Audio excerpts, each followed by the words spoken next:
తెలంగాణ తొలి సీఎం కేసీఆర్ కున్న విజన్ వల్లే తెలంగాణ రాష్ట్రం దేశానికి రౌస్ బౌల్ గా మారింది. తెలంగాణ రాష్ట్రం రికార్డు స్థాయిలో వరి దిగుబడి సాధించింది. ఏ ప్రాజెక్టు నిష్ఫలమని కాంగ్రెస్ సర్కార్ కుట్రలు చేసిందో అదే ప్రాజెక్టు వల్ల తెలంగాణ సాగు ముఖ చిత్రం మారింది. కాళేశ్వరం ప్రాజెక్టు ఫలితంగానే రాష్ట్రంలో 60% బీడు భూములు సస్యశ్యామలంగా మారాయి. ప్రాజెక్టుల కింద 34 లక్షల ఎకరాలకు సాగునీరు అందించిన ఘనత గత బీఆర్ఎస్ ప్రభుత్వానికే దక్కుతుంది. దీనికి తోడు నాణ్యమైన ఎరువులు, విత్తనాలు, 24 గంటల క్వాలిటీ కరెంట్, పంటకు పెట్టుబడి సాయం, ఇలా రైతుకు కావలసిన సాయం అందించింది కేసీఆర్ ప్రభుత్వం. పండించిన ప్రతి ధాన్యం గింజను కూడా కేసీఆర్ ప్రభుత్వమే కొని రైతుకు అండగా నిలిచింది. అందుకే తెలంగాణ రైతులు రాష్ట్రాన్ని దేశానికి ధాన్య భాండాగారంగా మార్చారు. ఎక్కడ పెన్పాడ మండలంలో రావి చెరువు, ఎక్కడ కాళేశ్వరము 450 కిలోమీటర్లు ప్రయాణం చేసి రావి చెరువు నిండుతా ఉంది. బ్రహ్మాండంగా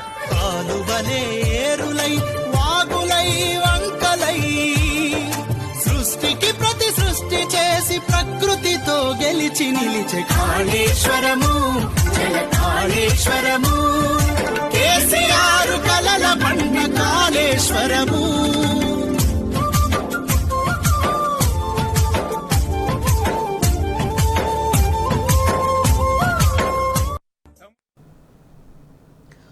గతమెంతో ఘనం, నేడేది వైభవం అన్నట్టుగా తయారైంది తెలంగాణ పరిస్థితి. 10 ఏళ్ల పాటు సాగులో రికార్డు సృష్టించిన తెలంగాణ రైతాంగం ఇప్పుడు గడ్డుకాలం ఎదుర్కొంటోంది. కాంగ్రెస్ సర్కారు వచ్చిన తరువాత 8 నెలల్లోనే పరిస్థితులు తారుమారయ్యాయి. రాష్ట్రంలో సాగు విస్తీర్ణం ఒక్క ఏడాదిలోనే 15 లక్షల ఎకరాలకు పైగా తగ్గిపోయింది. దశాబ్ద కాలంలో దేశానికి అన్నపూర్ణగా ఎదిగిన తెలంగాణ వ్యవసాయం ఇప్పుడు ధ్వంసమైంది. సంబురంగా సాగిన తెలంగాణ సాగు ఇప్పుడు సంక్షోభంలో కూరుకుపోయింది. అందరూ అనుకోవచ్చు రైతు బంధు అంటే ఏదో డబ్బులు ఇస్తున్నారు, ఓట్ల కోసం ఇస్తున్నారు. కానీ ఇలా రైతుల యొక్క గ్రామీణ ఆర్థిక వ్యవస్థ బలోపేతమైంది. ఇంతకుముందు వడ్డీ వ్యాపారుల దగ్గరికి వెళ్ళి 3 రూపాయల అప్పులకు తెచ్చి రైతులు పండిన తమ కష్టార్జితమంతా వడ్డీ వ్యాపారులకు పోయేది. కానీ ఈరోజు పెట్టుబడి సహాయం ముఖ్యమంత్రి గారు ఇచ్చిన తర్వాత ఈ రైతులకు ఇలా గౌరవం పెరిగింది. రాష్ట్రం ఏర్పడ్డప్పుడు 99 లక్షల మెట్రిక్ టన్నుల వడ్లు ఈ రాష్ట్రంలో పండితే ఈరోజు 2,48 లక్షల మెట్రిక్ టన్నుల వడ్లు ప్రతి సంవత్సరం పండుతున్నాయి. ఒకప్పుడు తెలంగాణ అన్నం కోసం ఇబ్బంది పడితే ఇవాళ తెలంగాణ దక్షిణ భారతదేశ ధాన్యాగారంగా మారి పక్కన 10 రాష్ట్రాలకు అన్నం పెట్టగలుగుతా ఉన్నాం. దేశంలో అతి ఎక్కువ వరి పండించే రాష్ట్రంగా ఇవాళ తెలంగాణ మారిందంటే మ్యాజిక్ చేస్తేనో మంత్రం వేస్తేనో రాలేదు. ఇవాళ రైతు బంధు వల్ల, ఎరువులు ఇవ్వడం వల్ల, చెక్ డ్యాంలు కట్టడం వల్ల, చెరువులు బాగా చేయడం వల్ల, ప్రాజెక్టులు కట్టడం వల్ల, రిజర్వాయర్లు ఇవ్వడం ద్వారా సాగునీటికి ఇంతకుముందు నీటి పన్ను ఉండేది. ఈ కాలువల ద్వారా ఆ వచ్చిరాని నీళ్లకు నీటి తీరువా ఉండేది. నీటి తీరువా రద్దు చేసి రైతులకు ఉచితంగా నీళ్లు ఇచ్చారు, ఉచితంగా కరెంట్ ఇచ్చారు, పెట్టుబడి సహాయం చేశారు. పండిన పంట గింజ లేకుండా కొనడం వల్ల రైతుల్లో మార్పు. కాంగ్రెస్ సర్కారు రాగానే గత యాసంగిలో సాగు దుర్భరంగా మారింది. వ్యవసాయానికి కరెంటు కోతలు మొదలయ్యాయి. సాగునీటికి భరోసా ఇచ్చిన కాళేశ్వరంపై రేవంత్ ప్రభుత్వం పగబట్టింది. రేవంత్ రాజకీయ కుతంత్రంలో రైతులు బలైపోయారు. అలుగుపారిన చెరువులు మళ్లీ పగుళ్లు తేలాయి. సాగునీటి కాలువలు ఎండిపోయాయి. రైతు భరోసా సాయానికి దిక్కులేదు. రుణమాఫీ పేరుతో రైతులను ఈ ప్రభుత్వం ఆగం చేసింది. ధాన్యానికి 500 బోనస్ బోగస్ గా మారింది.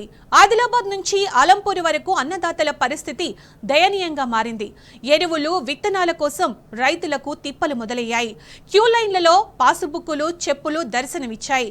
కొత్త రుణాల కోసం బ్యాంకుల వద్దే పగలు రాత్రి అనే తేడా లేకుండా రైతులు పడిగాపులు కాస్తున్నారు. అప్పుల బాధతో అన్నదాతల ఆత్మహత్యలు చేసుకుంటున్నారు. అందుకే తెలంగాణలో సాగు విస్తీర్ణం గణనీయంగా పడిపోయింది.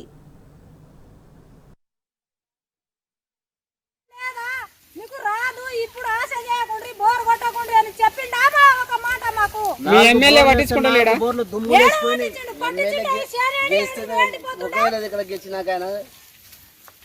ఎమ్మెల్యే పట్టించుంటే సేనేడికి ఎండుతుండే, మా బోర్లేడికి మేము వేసి వేసి అన్ని చెడు చెట్ల పాలవుతుంటే ఏ దేశం పోదాం?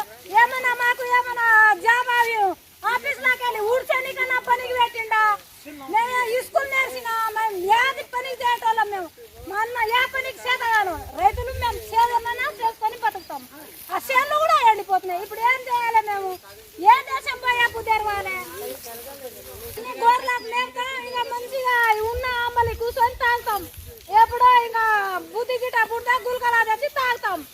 చచ్చిపోయినప్పుడు 5 లక్షలు లేని ఇంకా ఉన్నాళ్ళు పిల్లలన్నా బతుకుతారు. అదేనా రాకపోతే అప్పటికి ఓటేయనికి అందరు చచ్చిపోయినప్పుడు ఓటేయండి అని చెప్పడానికి రాండి. రేవంత్ రెడ్డి ఇటు చూడు, నీకు ఓటేసినందుకు చూడు, ఇటు చూడు, చెప్పులు ఇట్లా ఇట్లా కుట్టుకోవాలి. ఇక నీ బతుకు అట్లే, నీ బతుకులు అంతే. ఇక చూడు, ఇటు చూడు ఒకసారి, ఇటు చూడు ఒకసారి.